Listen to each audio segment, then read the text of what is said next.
What's up mga kayut? Hey! Kasama ko si... Andre, Darrell, Bonin, Tara na, mag-login tayo sa... Word of God.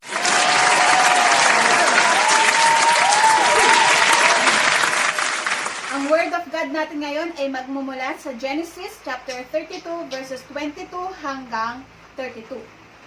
Gumising ng gabi ring iyon si Jacob at itinawid sa ilog Jabok ang dalawa niyang asawa, 11 anak at 2 aliping babae. Pagkatapos, itinawid ang lahat niyang ari-arian at mag-isang nagbalik sa kabila. Doon, nakipagbuno sa kanya ang isang lalaki hanggang magbukang liwayway. Nang maramdaman ng lalaki na hindi niya magagapi si Jacob, pinalo niya ito sa balakang at ito'y nalinsan. Sinabi ng lalaki, "Bitawan mo na ako at magbubukang liwayway na. Hindi kita bibitawan hanggat hindi mo ako binebendisyonan," wika ni Jacob. Tinanong ng lalaki kung sino siya at sinabi niyang siya si Jacob. Sinabi sa kanya ng lalaki, "Mula ngayon, Israel na ang itatawag sa iyo, hindi na Jacob, sapagkat nakipaglaban ka sa Diyos at sa mga tao at ikaw ay nagtagumpay." "Ano pong ngalan niyo?" tanong ni Jacob. "Bakit gusto mo pang malaman?" sagot naman ng lalaki at binasbasan niya si Jacob. Sinabi ni Jacob, "Nakita ko ng mukhaan ng Diyos, gayon may buhay pa rin ako." At tinawag niyang Peniel ang lugar na iyon. Sikat na ang araw at nang umalis siya roon at papilay-pilay na lumakad. Iyon ang dahilan kung bakit hanggang ngayon hindi kinakain ng mga Israelita ang litid ng pigi ng hayop, sapagkat iyon ang bahaging napilay kay Jacob. This is the word of God. Mula sa Bible verse na binasa natin, narito ang mga boys para ipakilala sa atin ng maigi si Jacob, coach namin yung tatay nun eh. Si Mang Isaac. si Mang Isaac at si Rebecca. Aling Rebecca.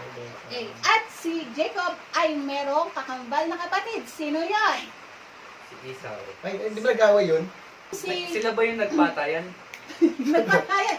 Iba yun. Si Cain at saka si Abel yun. Pero ito, muntikan na. Pero nung time na dinaya ni Jacob si Esau, gutom na gutom si Esau.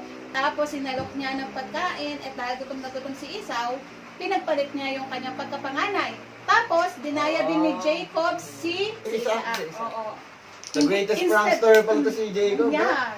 Greatest Okay. The greatest prankster. Okay. Alam niyo ba guys, ang ibig sabihin ng Jacob na pangalan?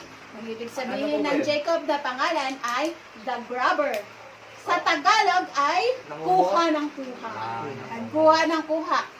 Noong panahon na nakipagbuno ngayon tong si Jacob kay God, nung yung katulad ng binasa natin dun sa verse, no, nag-struggle sila. Ang sabi niya, "Hindi kita pakakawalan hanggat hindi mo ako i-bless."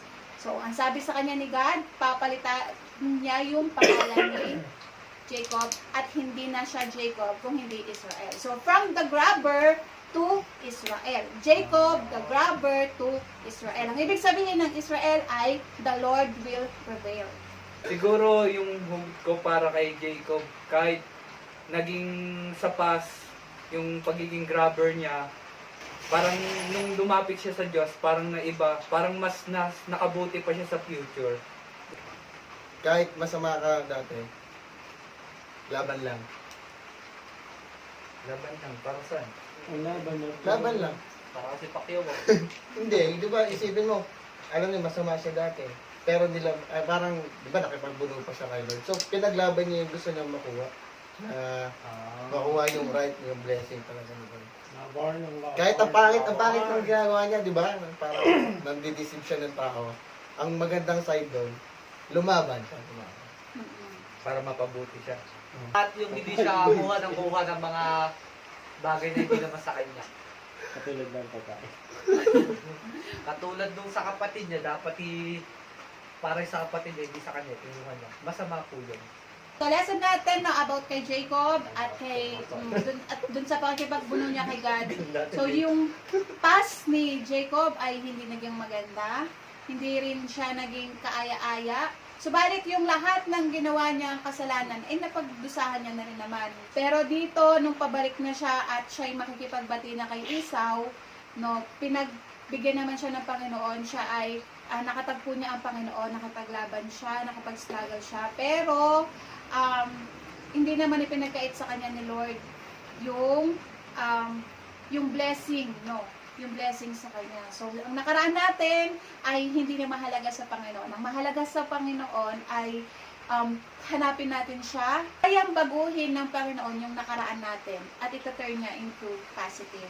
Ito-turn niya. So, kay Lord, Amen. hindi mahalaga ang nakaraan mo. Ang mahalaga sa Kanya, ikaw na lumapit sa Kanya sapagkat bibigyan ka ng magandang buhay. Saan? Mas Okay? maganda pala sa future. Mas Yes. maganda palang plano ni Lord para sa akin. Kaya ikaw, huwag kang grab ng mga planong hindi naman para sa'yo. Kasi si God may magandang plano para sa'yo. Okay? The Lord will prevail. Thumbs up.